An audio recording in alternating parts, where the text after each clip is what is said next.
L'histoire du peuple juif vous intéresse? Retrouvez Eliana Gurfinkel dans Un jour notre histoire sur Studio Kalita. C'est tous les matins pour découvrir ensemble les événements et les personnages qui ont fait notre histoire.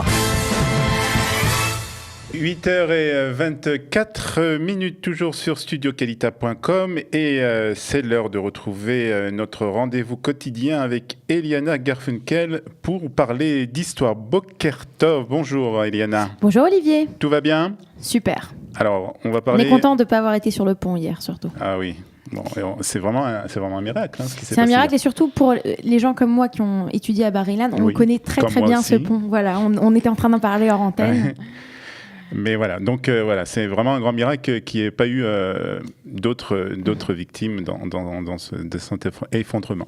On va parler de quelque chose d'un peu plus gai ce matin avec un satiriste, un metteur en scène israélien. Exactement. Alors, Ephraim Kishon, qui ne connaît pas en Israël le célèbre Ephraim Kishon, en particulier, il est célèbre pour ses livres et ses films, pardon. Donc, je vais vous raconter un petit peu son histoire. Ouais. Et pourquoi on parle de lui d'abord? Parce qu'il est né aujourd'hui. Donc, il est né le 23 Av. Aujourd'hui, on est le Kaf Gimel Av. Donc, il est né à cette date en 1924. Alors, il est né dans une famille bourgeoise et assimilée de Budapest en août 1924. Il va étudier la sculpture et la peinture avant de se lancer en fait dans la satire et l'écriture de pamphlets. En 1941, il doit interrompre ses études puisqu'il y a une législation antisémite en Hongrie. Et en 1944, à partir de 1944, il va être en fait enfermé dans plusieurs camps de concentration. Alors il faut quand même raconter par quel miracle il a survécu au camp de la mort. D'abord, il aimait beaucoup jouer aux échecs. Et alors, comme il aimait beaucoup jouer aux échecs, il était très bon. Il s'est retrouvé dans un camp où le chef du camp, un nazi qui aimait aussi les échecs, alors il jouait avec lui. D'accord, donc c'est comme ça qu'il a été son partenaire de jeu. Et la seconde un des autres miracles par lesquels il a été sauvé, il s'est retrouvé dans un camp où les nazis alignaient tous les prisonniers et puis tuaient chaque 10e prisonnier. Et il se trouve que il n'a pas été le 10e, donc c'est une autre manière dont il a été extrêmement reconnaissant en fait d'avoir été en vie. Donc vraiment, il a été sauvé des camps de la mort par miracle, comme beaucoup de personnes d'ailleurs qui ont survécu les camps de la mort. Et en 1945, il réussit à s'échapper dans un convoi de transport vers la Pologne, de Hongrie vers la Pologne. Il était dans un convoi de transport. Il réussit à s'échapper et il va revenir à Budapest. Il va retrouver sa famille qui s'y cache et ensuite il va vivre jusqu'à la fin de la guerre sous une fausse identité qu'un ami veut lui fournir en fait une fausse identité. C'est comme ça qu'il va vivre caché. Alors après la guerre, il va changer son nom de Hoffman en Kishont. Et puis il va travailler sous le régime stalinien. Alors il faut rappeler que la Hongrie c'était un petit peu différent que le reste des pays de l'Europe de l'Est à l'époque. C'était pas directement un pays satellite. Il y avait une espèce un tout petit peu d'indépendance. Il va écrire en fait dans un journal.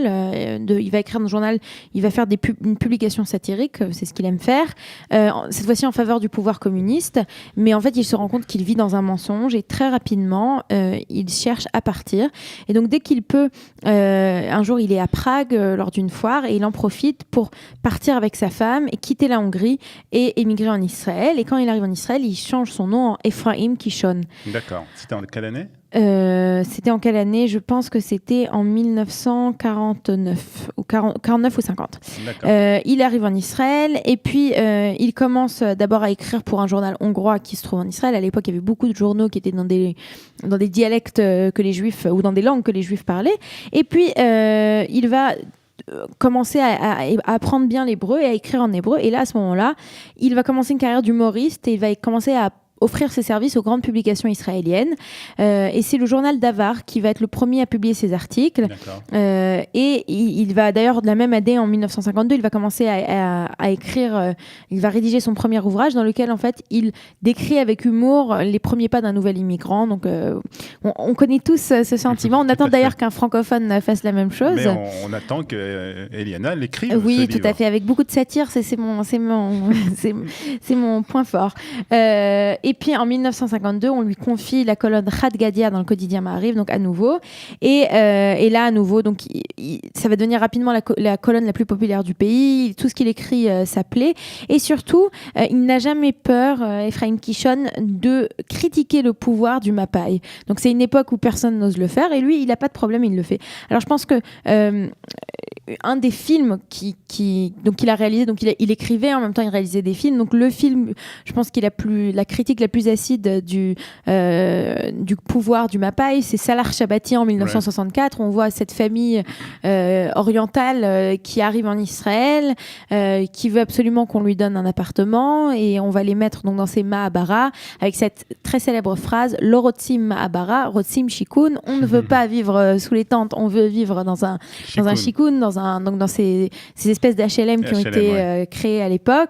Et donc c'est ce film qui est connu par tous les Israéliens. Trouvez-moi un Israélien qui ne le connaît pas, qui passe régulièrement à la télé, etc.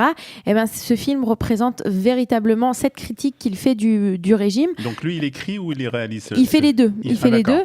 Et c'est quand même extraordinaire. Alors la dernière chose qui est quand même assez intéressante, c'est que Ephraim Kishon, donc il était extrêmement connu en Israël, et des fois c'est un petit peu difficile de traduire de l'humour. Vous voyez, d'une langue à une autre, ça passe pas très bien.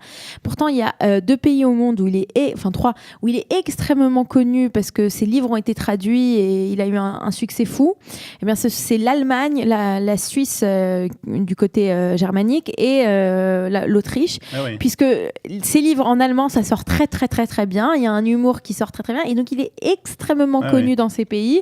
Et ses livres ont été, une immense majorité de ses livres ont été traduits en langue allemande, ce qui peut toujours surprendre. Et ben voilà, donc ça c'est l'histoire d'Ephraim Kishon. Il est mort il n'y a pas très longtemps. Voilà, il est né, ça fait quand même 12 ans. Voilà. Le temps passe vite. Le temps passe vite. Donc il est mort en janvier 2005. Et donc c'est cette immense personnalité, surtout qui a été capable, qui a été le premier de son temps à faire une critique.